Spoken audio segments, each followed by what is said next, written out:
Vanilla cake करूया। त्याच्यासाठी मी कढई प्रीहीट करत ठेवली, त्याच्या आतमध्ये स्टँड ठेवलेला आहे।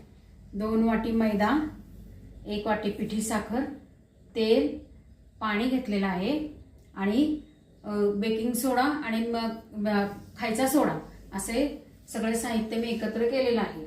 आणि ह्याच्यासाठी मी आपल्याच्यात केक ठेवायचा आहे, त्यामुळे आपण याला तेल लावून घेतलेलं आहे, जो वास येणार नाही असं तेल लावलेलं आहे। तर आपण आता करायला सुरुवात करूया। ह्याच्यामध्ये मी आधी 2 वाट्या मैदा ओतून घेते।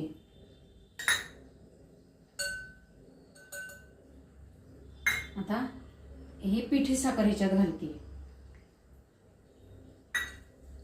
हे बेकिंग सोडा आणि खायचा सोडा हे दोन्ही एकत्र करते।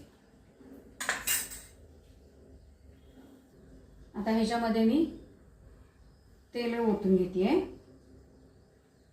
तुमच्याकडे दूध पावडर असली तर दूध पावडर पण त्याच्यात घाला, म्हणजे मग आणखीन छान होतो तो।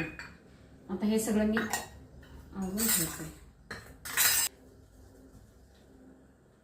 एकदम साधी आणि सोपी पद्धत। आता हे आपण पाणी किंवा दूध दोन्हीपैकी एक हे करायचं, थोडं थोडं घालायचं पाणी।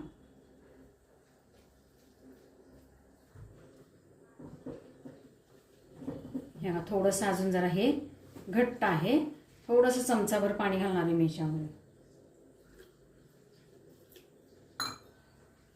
आणि अजून जरा, कारण हे मिक्स करताना घट्ट होते, हाताला दाटते, त्यामुळे त्यात पाणी घालायचं आहे।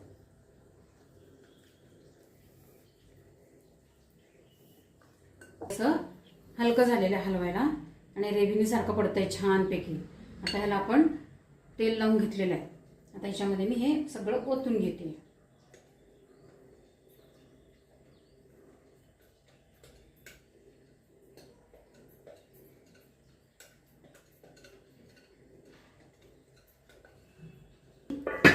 हे अशा पद्धतीने झालेलं आहे। ह्याच्यात बघा आता टुटी फ्रुटीवरनं टाकून घेते मी थोडी।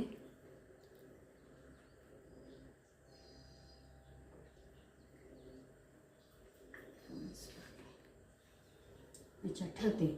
आता हे आपल्याला 45 मिनिटं ठेवायचं आहे आणि मंद गॅस ठेवायचा आहे। केक काढलेला आहे आता बघा, मग वरची बाजू मस्त ब्राऊन झालेली आहे। आता उलटी बाजू दाखवते।